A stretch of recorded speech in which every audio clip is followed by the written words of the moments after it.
Joining us right now on the line is Speaker of the House, Margaret Anderson Kelliher, who is also one of Governor Pawlenty's potential, well, not potential opponents, but replacements as people are lining up to run for the governorship next year.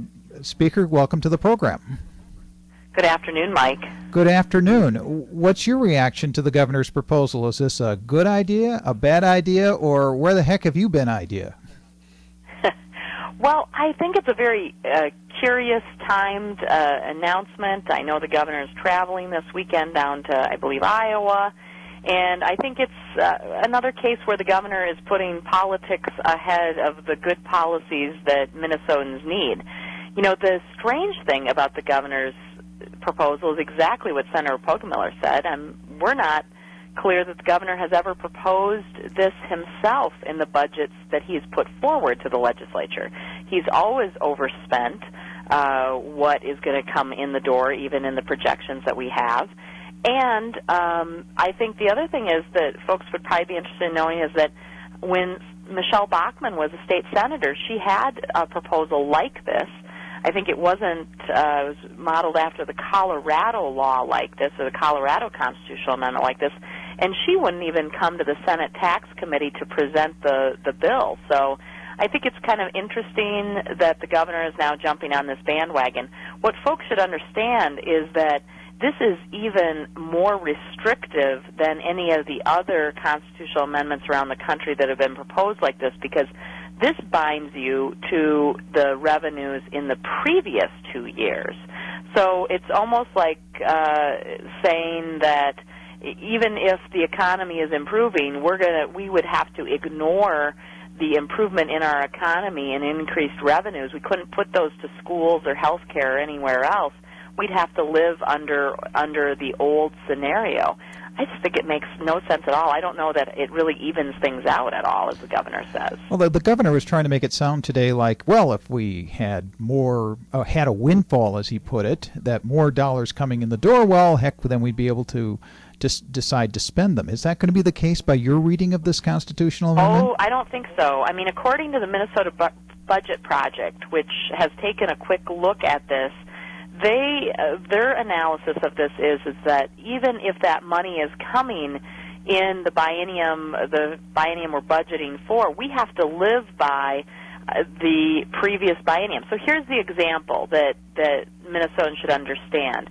So the revenue collected by the state in the 2010 and 11 biennium, because we budget on 2-year cycles, is about $31 billion.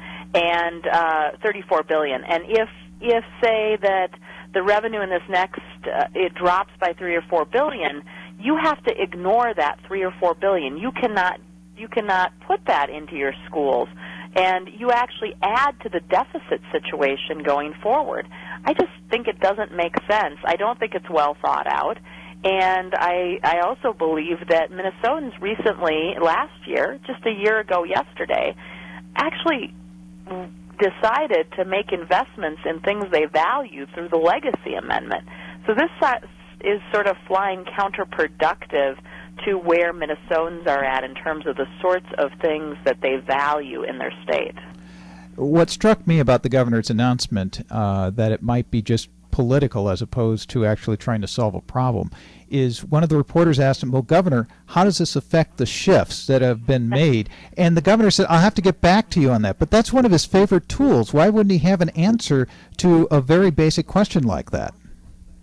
Well, and I think that gets to, I believe this is more about politics than good policy for Minnesotans, and it's more about political ambition for the governor than actually doing the right thing by the school kids of our state.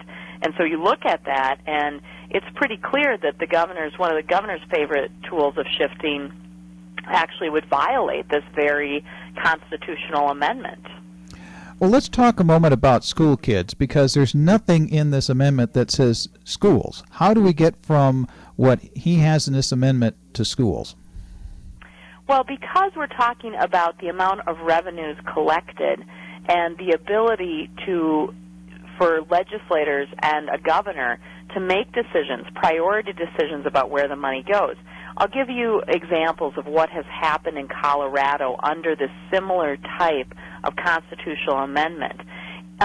In Colorado, the spending on their K-12 schools has gone from 35th to 49th in the nation. That's a pretty big drop since 1992.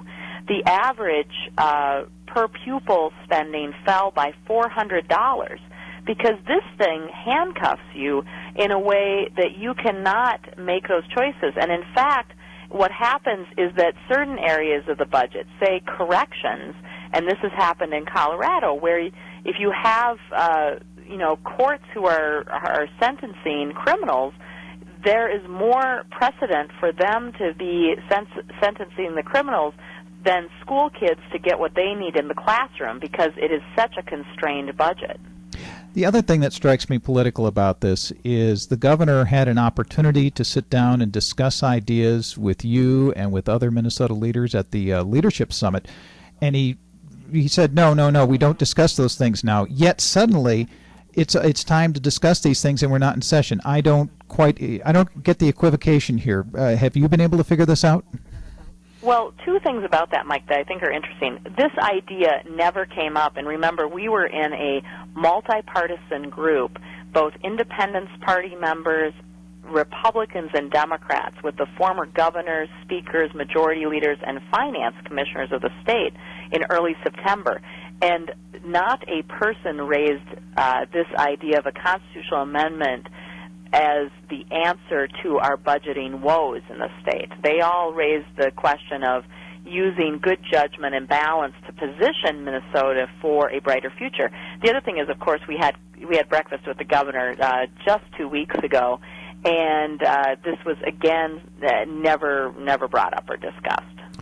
Well, let's for the moment say there is no politics involved, and I know that's a fairy tale, but let's just for the moment say that. Senator Tom Bach in the Tax Committee says, hey, Governor, come on down. We're willing to talk about this. I hope you show up like Michelle Bachmann didn't, and we can discuss what this really is. Are you willing to give this a hearing in the legislative session? Well, I think that, it's probably one of those things that, depending on who's carrying the bill, it looks like, I don't know if it looks like Representative Paul Coles might carry the bill, and where the bill would start. Certainly the chair of the committee where it begins might decide to give it a hearing. If it's in Chair Lenchesky's committee, she may say, let's talk about these issues. I think one of the big issues that Chair Lenchesky and others might ask the governor or representatives of the governor is, how does this at all get away from what the pattern of this governor has been, which is to push the tax burden onto the property taxpayer. And that has been also another favorite tool of the governor of the state of Minnesota, Govenor Pawlenty, and that is the massive rise in the amount of property taxes that people are paying across this state. And I think it's pretty clear that this would do nothing to relieve people of the property tax burden, and I'm sure that Representative Lenchesky, Chair Lenchesky, would love to ask the governor that question. Bottom line, do you think this bill has a chance of getting through the legislature, which the DFL has control of in the House and the Senate?